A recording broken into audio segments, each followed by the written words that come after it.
evening and welcome to another episode of Late Night with Lenette. I'm Lenette Peterson, your host. And I don't know about you, but our illustrious governor really steams my clams.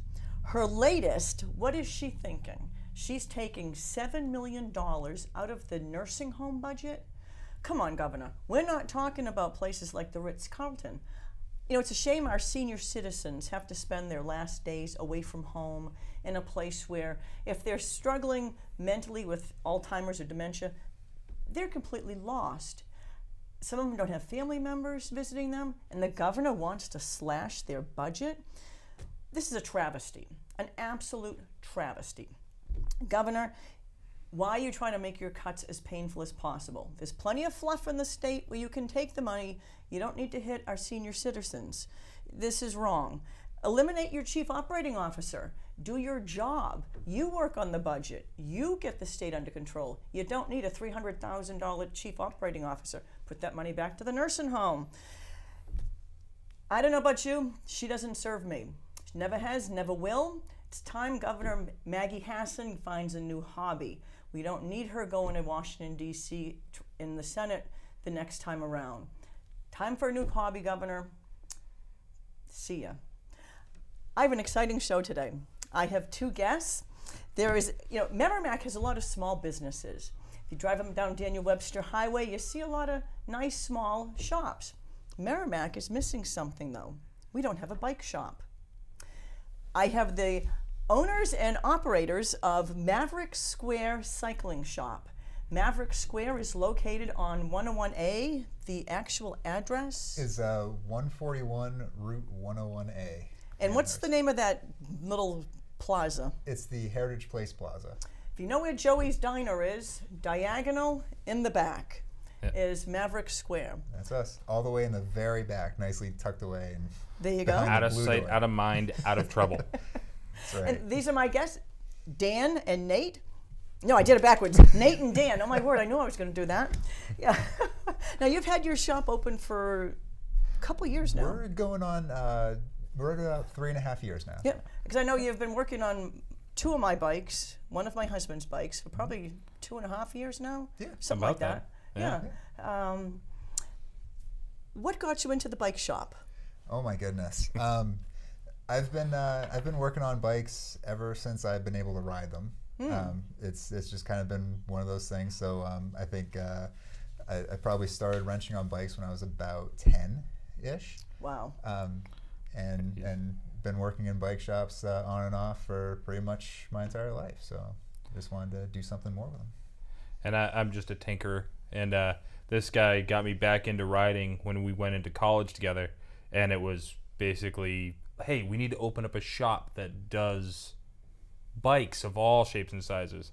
I mean, I've been working there for so long, working at all these different shops, and I'm like, I want one of my own. I'm like, sure, I'll do it. No problem. Let's have some fun. And that's basically where it came from.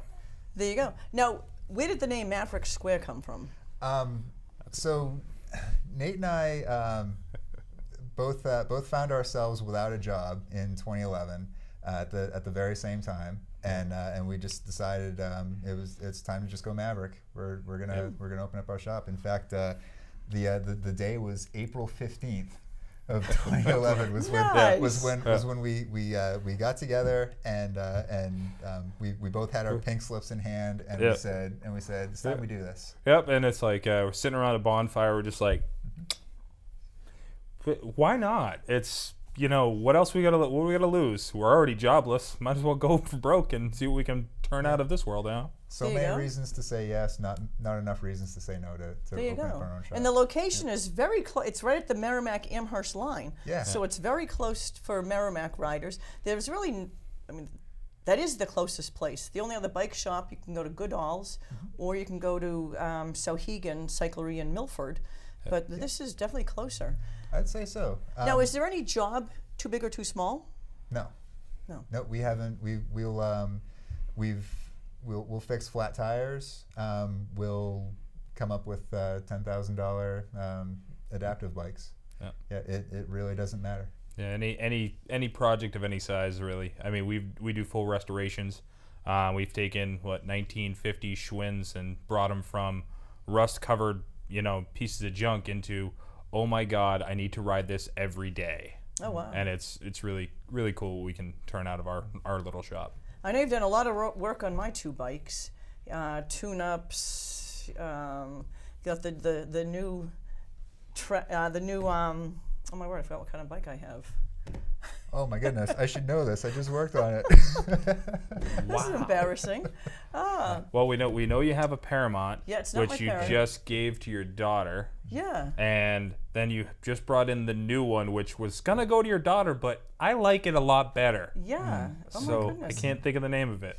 That's the extent of the information I Yeah, have on the my bike. brain is still on my Paramount because I will never get rid of my Paramount. every time I think Lenette Peterson, I think of the red Paramount. Yes. Because I just love that bike so much.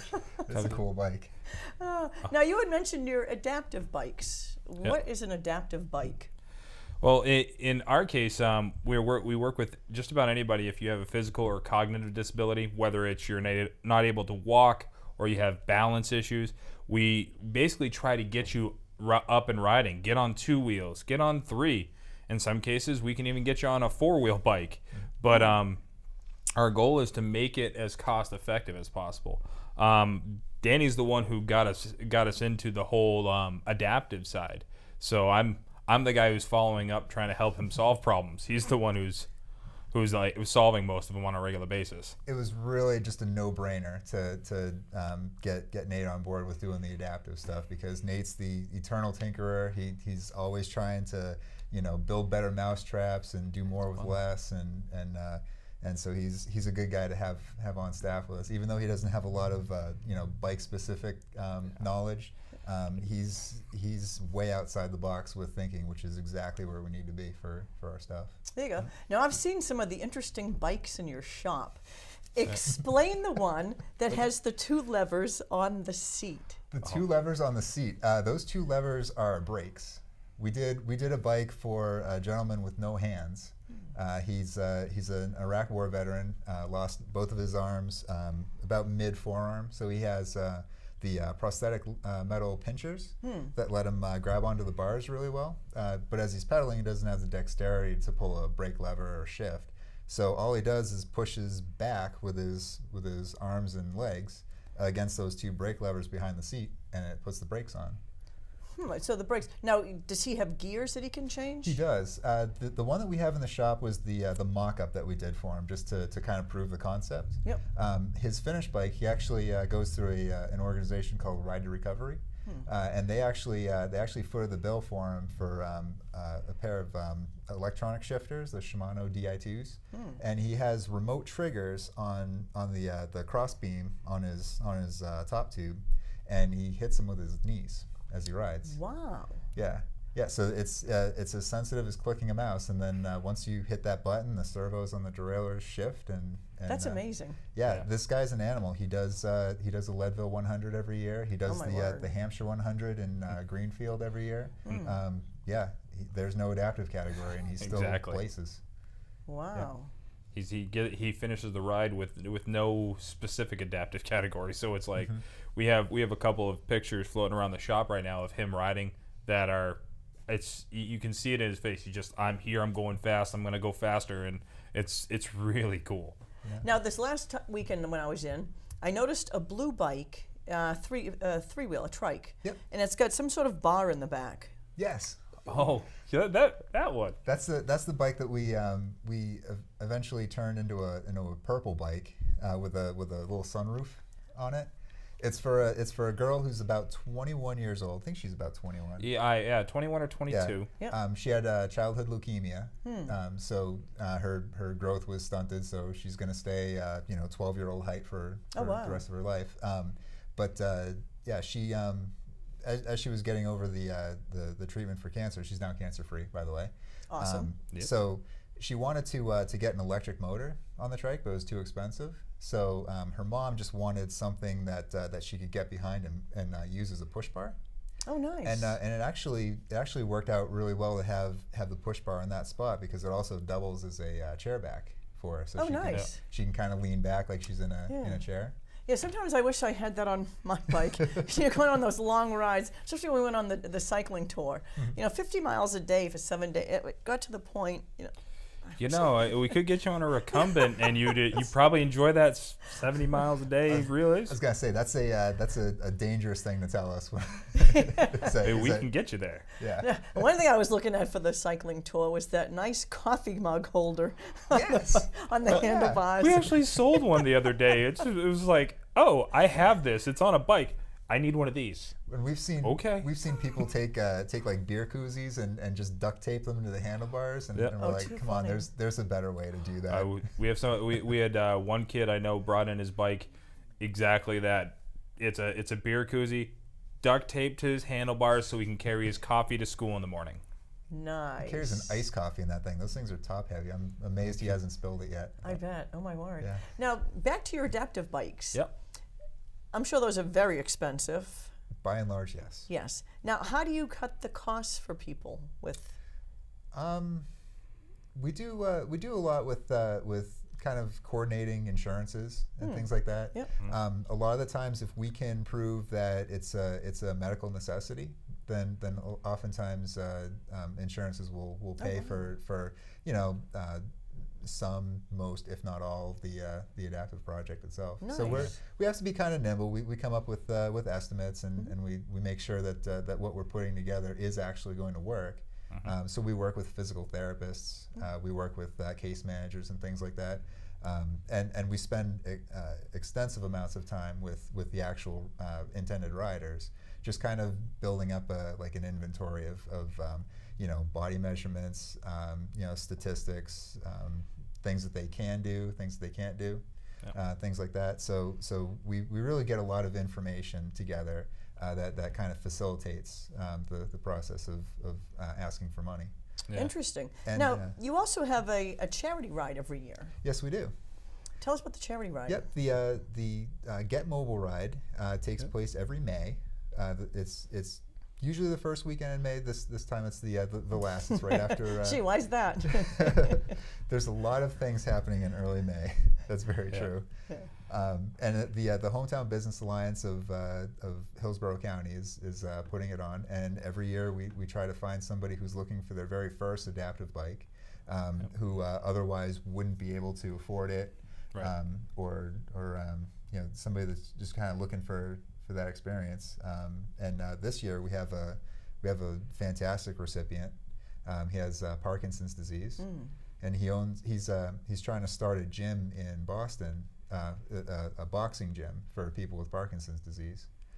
And it's really cool. The science behind it is just really, really awesome, and so we're hoping to kind of raise awareness for his cause as well. Now, where can you find information on the ride? The ride's actually available if you go to www.getmobileride.com. It's a website we set up last year, and it's great for getting the information you need. As for signing up, usually we have a page set up, and you should be able to access that through the website.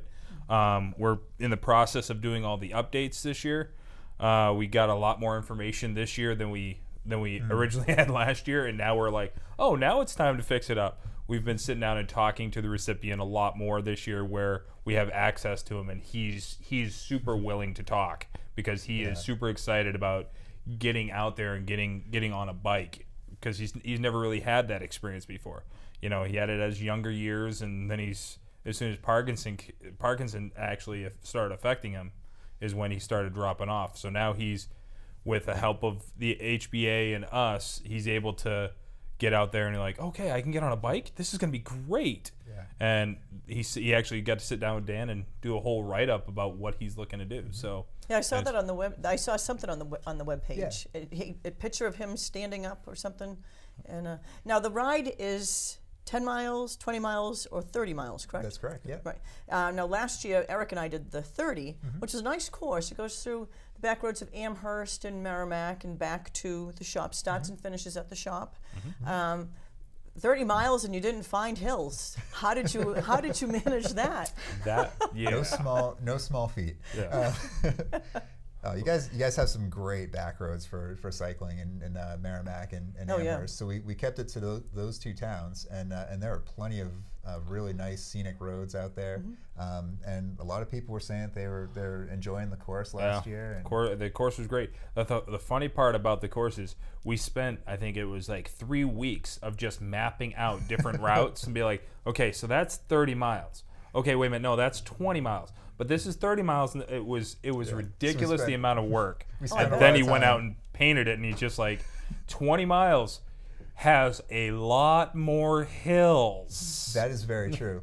So one thing to kind of watch out for with the Get Mobile ride is if you're doing the 20-mile route, thinking that it's going to be easier, it has quite a bit more climbing than the 30 mile. It was really weird. He came back after painting the course. He's like, I got to look at this a little bit more because 30 miles is pretty flat and the 20 mile is pretty hilly. It really was. I'm like, that's a workout. And he did it. He actually painted the course the first time by bike, actually by trike. But he took out one of our trikes from our shop and was out painting the course on the ground. Oh, just too funny. Yeah, just to make sure that the course was going to be able to be ridden by anybody that's riding an adaptive bike, so your recumbent trikes and your hand cycles and things like that.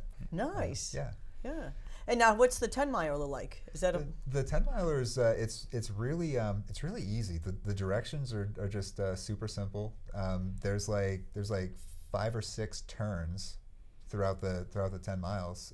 It's really easy to figure out. Wow. I think it's almost all T intersections too. So you come to the end of the road, you make a right or a left, and you're there. Yeah, I think there's one left-hand turn on the 10-miler. So it's one of those things where you really don't have to battle too much with traffic. You can stick to the right side of the road and kind of keep doing that inside circle there. Yeah.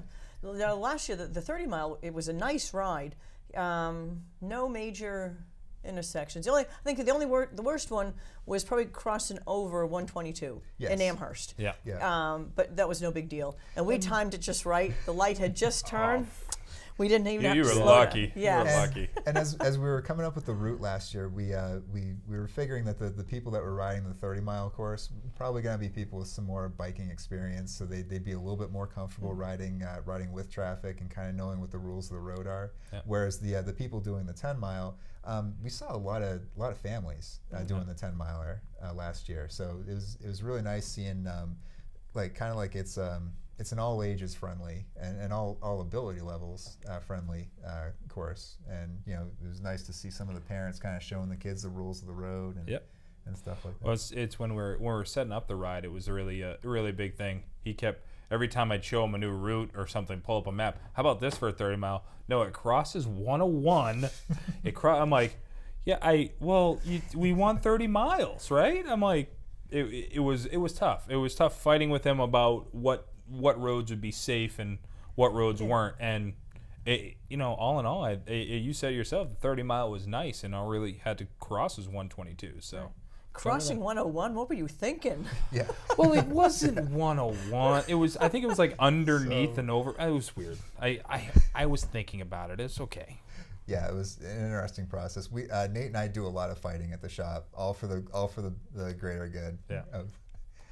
Now, not only are you involved with cycling, the bike shop and the bikes and adaptive bikes, you also have silk screening going on there. Yes, we're a full service, basically graphic shop. We do screen printing, embroidery, vinyl graphics for signage, banners, and stuff like that. And I mean, basically, if you can wear it, more than likely we can put some sort of graphic or logo on it. So I just actually did a van this past weekend. Took me about 30 minutes. People just wanted something really basic, so I went about a 6-foot by 2-foot graphic on a van, and they were tickled pink with it. Wow, on a van. I never thought of that one. Yeah. But it's doing lettering for businesses and stuff like that. I've been doing screen printing itself for almost 20 years, since my mother bought her first company. And I've basically been doing on and off for the whole time, and now I have my own shop where I actually just brought my mother on to work with us because she has a bigger knowledge base of the area than I do. Whereas she can call up a friend and be like, hey, you guys getting shirts this year? Hey, come check out my shop. And we get a lot of people coming in. She puts Nate to work. Yeah. Nice. It used to be fun to go in and sit around and do my artwork, then burn a screen, and then print a shirt. Or now it's like I go in, I stand behind the press, I print. We actually, the funny part is dealing with a lot of the newer products out there. We actually have a new T-shirt that has like a print where the smallest we go is like 24 inches wide. Now, your average person only has we usually only print like a 10 or 12 inch print on the back of a shirt. Now you're at 24 inches. The shirts are immense. It's a local company out of Nashua that makes them. And we're the only company east of the Mississippi that prints them. Wow. So we're getting orders from all over, and we're busy. It's bet. pretty crazy. But we're having a lot of fun with it, and it's something new. Yep. Again, kind of going along with Nate likes to build better mousetraps and tinker and things like that. I've built my own equipment to print these. And Really? There's boards out there that will print them, but you're looking at $1,500-$1,600 a board, and it gets ridiculous in terms of costs. And I threw something together for, I think it was $52. Wow. Now, I've seen your setup back there. I've seen you doing your shirts, and yes, I've seen Mom on the phone. Yep. And yeah, it's quite the operation. Oh yeah, it gets intense sometimes, and there's some fights that go on because I have 5 boxes of shirts stacked up, and I don't know what's going on them, and I just know they have to be done by tomorrow. So, how late are we staying tonight? 10, 11? Sure, why not? I'm awake and usually frustrated by that time, but getting the work out the door is the goal. And I mean, more work comes in, the more work goes out, and we're staying on top of it for the most part. As stressful as it is, I'm enjoying it. Very because good. it reduces the stress on all of us because money That's comes kind to of the the door. thing about owning your own business is that the one thing that they don't really tell you when you're starting a business is how much time you're actually going to be putting in. So there's the hours of operation that you have, and then just multiply it by 2. Yeah. Yeah. What was it? This past weekend, actually, this past week, every day during open like noon to 6, so you have the crowd that comes in from noon to 6, and you basically, for that 6 hours, we rotated through people. As Danny would finish one client, another client would come through the door, and then another client would come through the door, and it was just a conveyor system of clientele coming through the door this past week. And it was just like, when are we gonna get any work done? I'm like, there's only 2 of us, well, 3 of us there now, Yeah. but it was just somebody has to answer the phone and answer the emails that are coming in. And someone has to entertain my husband when he walks in the door. Yeah, but I can set up one of the That printers. man is Nate. I can set up one of the printers and he'll just sit there and watch it for hours. It's okay. Yeah, now that's another line of your business, Yeah. your 3D printing. Yeah. It's more or less the reason I got into 3D printing was to help with the bike adaptations. It was a lot easier for me to 3D model something on the computer and then 3D print it in plastic before having a machinist go, okay, I could build that for you. It's going to be like $300. Well, now I can test in plastic cheaply and really efficiently to the point where we've done full aluminum products where I've 3D printed a product to fit a bike. It fits. Maybe it's the 3rd generation of it. Maybe it's the 4th generation of it. But within a week, we have a working metal product that goes on a bike and goes out with a client. Wow. Which is kind of unheard of. Yeah, no kidding. Now, is there any size limit to what you can do? Well, with the machines that I have, I'm at right now an 8 by 8 by 8 inch cube, roughly. I have a newer machine that I'm developing right now that will be a 12 by 8 by 12. So it'll be a much larger, about the size of a full-size football will fit on it. But it allows you more versatility in what you can print and how many of them you can print. For instance, for our Get Mobile ride this year, we have a client. The client's looking to do larger tires. Well, the fender set that we can get doesn't allow for larger tires. So I went through, designed a fender mount to mount onto the bike and hold a fender so that we can run larger tires. It's little adaptations like that that make 3D printing for us a little bit more viable and cost effective. I mean, 5-10 cents of plastic, 50 cents worth of plastic versus, $80 worth of aluminum and then machining time. Wow. It's really good. Now, are you going to try to make a bike with? Actually, a European company, European aerospace company, 3D printed a bike with bearings, with everything No included. way. Yep, they used tubular tires on the rims, so didn't have to worry about the clinchers and stuff like that. And they used a belt drive. Too funny. And they were able to, after I think 3 or 4 tries of printing the wheels with the bearings inside, they were able to get a bike that was rideable. It'll be a while before I ride a 3D printed bike. Well, Yeah. that's the thing. It's like there's the technology is growing so quickly. The newest thing is laser sintering, which is using an actual laser beam to melt metal together. And there's 3 bike companies right now that are doing laser sintering titanium. Wow. So you got a titanium bike frame. Your first frost heave, there goes your 3D bike. That's That's plastic. what we're in New England. That's the biggest fear. I mean, Dan will tell you he's a retro grouch. He doesn't like the carbon bikes because they're layers upon layers of plastic and mesh. I mean, come on. But the 3D printing is just indispensable for designing. Yeah. So. Well, we have come to the end of another episode. I thank you, gentlemen, for being on my show. Thank you for having Thank us. you. Thank you. Thank you for tuning in, and watch next time a Late Night with Lenette. God bless.